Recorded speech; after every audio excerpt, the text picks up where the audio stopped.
And we're laughing before we even start talking. That's how you know it's going to be a good one.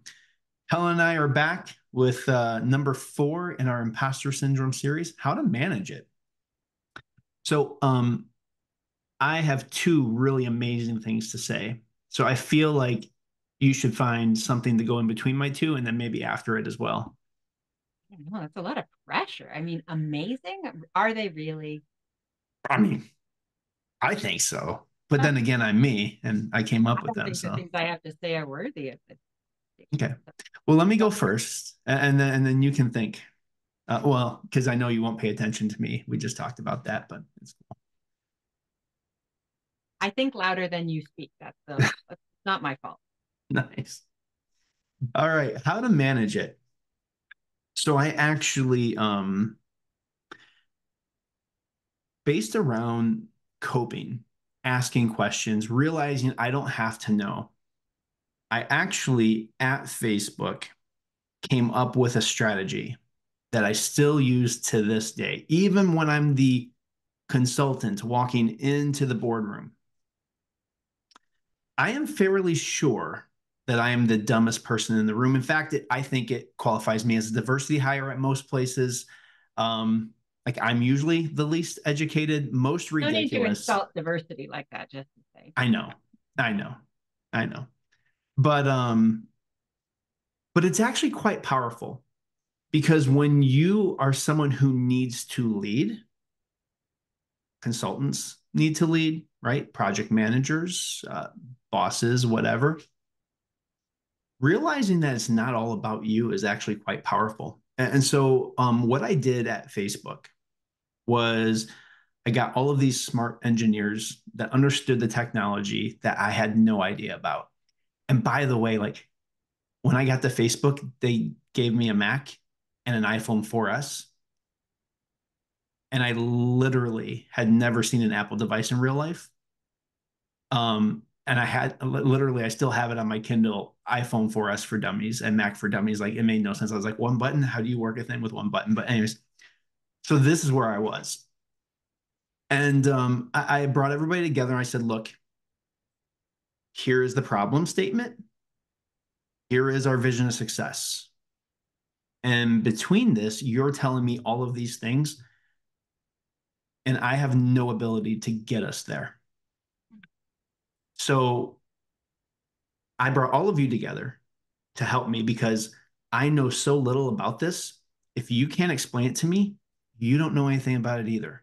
So, problem statement, success, convince me. And you know what? When really smart people who are very good at what they do get the freedom to create and brainstorm, you get the absolute best results, especially when it does not have to be your way. And we can even adjust the vision of success based on what we learn along the journey. And so that is how being the dumbest person in every room allows me to be the most successful in every project I ever turn out. That's pretty awesome. I want to ask a facilitation question about it and take us totally off track. But as you were describing that journey, I was thinking about um, how do you get the best time, the organization of it, and I was picturing the change curve of like the pit of despair versus the power. I was like, oh, I wonder if they could. Yeah. I think I work for a 3M with my post-it note statement again here, but I have actually taken a course on facilitation with post-it notes, which is it's shocking that it exists in the first place, but it was probably one of the most helpful things I've done. Like how do you get all of those concepts and map them out? But you were just having free-flowing conversations with the right people at the right time and the clarity of where we're going. Um, did you feel you would know when you were off track? Because you're an imposter in the situation in the first place. You're creating this guidance. Um, in technology, especially, the people that I trust the least are the people that say they know the most. So, how did you even recognize when you weren't, when people are speaking between it? The nods around the room? Well, I mean, if you have like 6 to 8 people in the room, they're there begins to emerge a pattern that people concede, right? Like, yeah, these are basically true. And then the first thing you have to do is identify that critical path. Like, what is the path we must walk to get Mhm. from point A to point B? And then where there's diverging opinions there, all right, how do we test these theories out? Like, let's create a game. You guys take a couple days, work out your theory, your concept of operations, you guys, and then we'll come back and we'll talk about them. And that's where um, being able to have that agile mindset, even use the agile framework, right? Hey, let's Mhm. do a quick couple scrum sessions, some sprints, and let's see what's going to most likely work the best. But when you're not married to the result as the Mhm. leader of the group, it Mhm. takes your bias out because I don't Yeah. really care what it looks like. We just need to figure out what works. And when everybody's working together, even when they're working against each other to try to be right, you realize that, hey, you've got about 80% and you've got about 30%.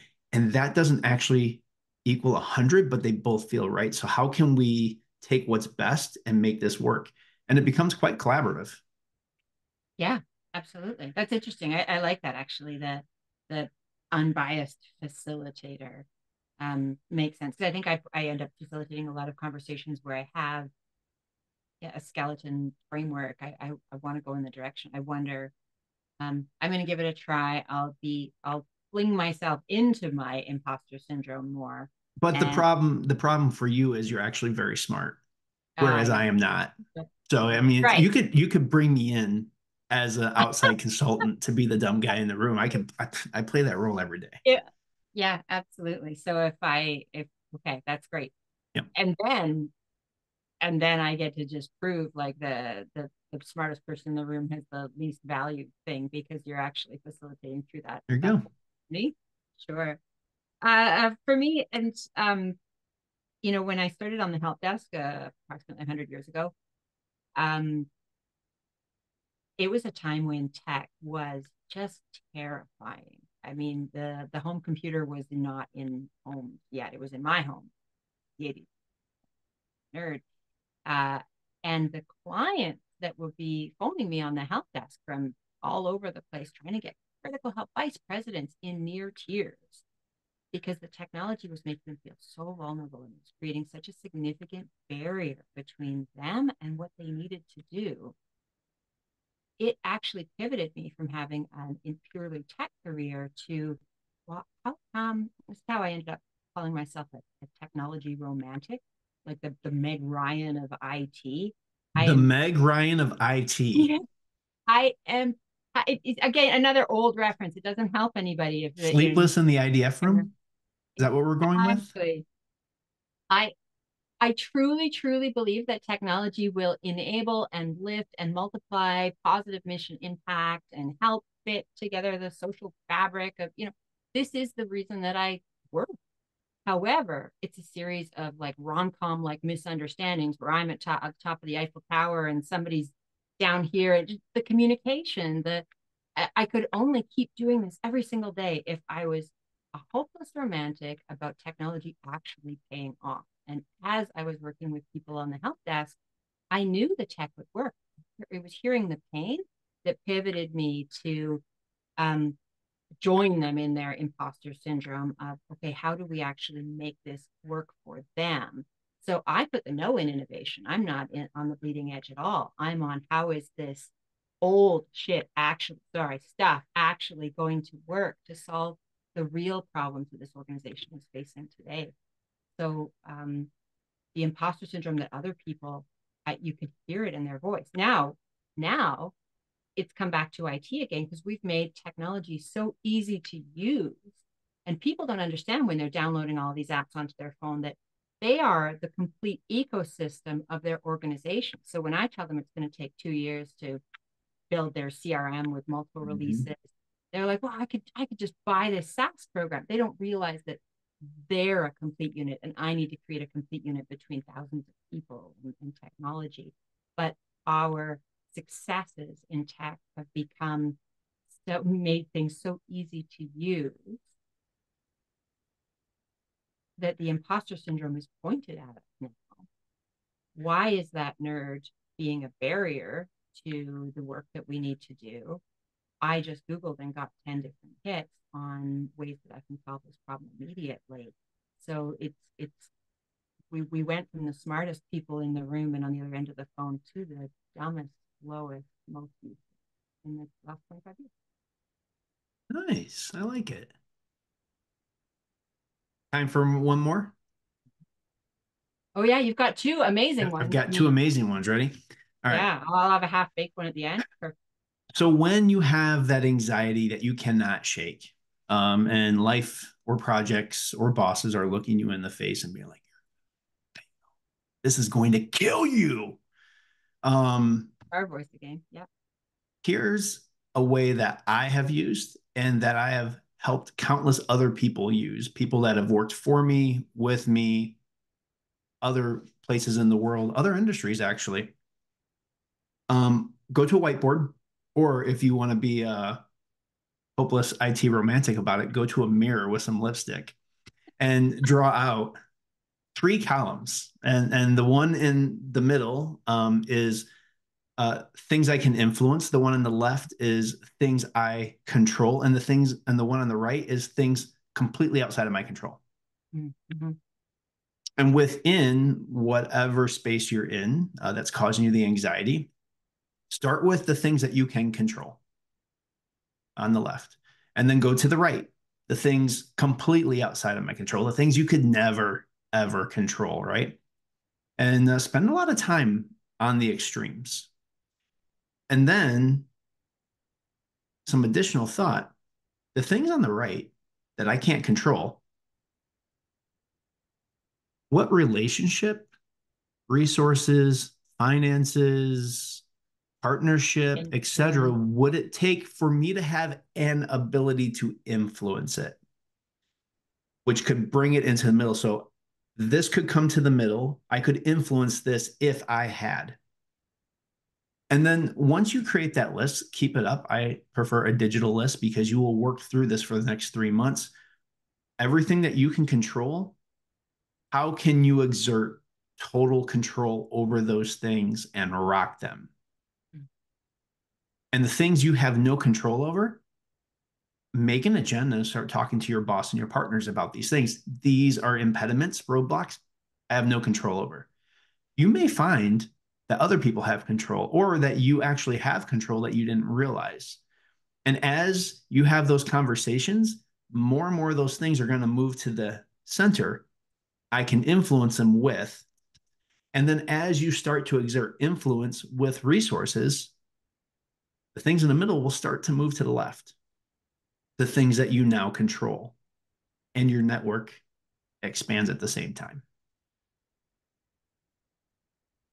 Sphere of influence and partnership. That's pretty good. I was actually complaining last week. I'm like, the serenity prayer doesn't do me any good because You keep doing the same I stuff over and over. no, because I am passionate about making change where change has been impossible in the past.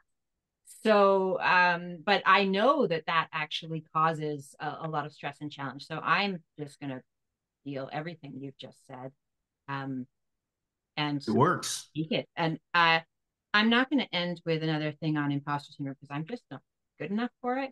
But I have this new idea. I want to do some drunk whiteboarding, just um, some team sessions. I can imagine, sorry, Zoom, whatever video sessions where I can imagine um, like a social event of senior tech leaders that are just like, what does a senior tech leader actually, what personality and attributes are you looking for? Because if I could build these fun things with colleagues and friends, and you can use that framework in a lot more places. So I thought, how can I really, I'm just putting a dampener on every good party by dragging a whiteboard into the room all of a sudden. But I want to have the great, meaningful social conversations create more targeted ways that I can apply them in the future. And this is the current idea that I'm working on. So I'm Awesome. going to drink before meetings with you, I guess, and we'll solve That it would be that. fun.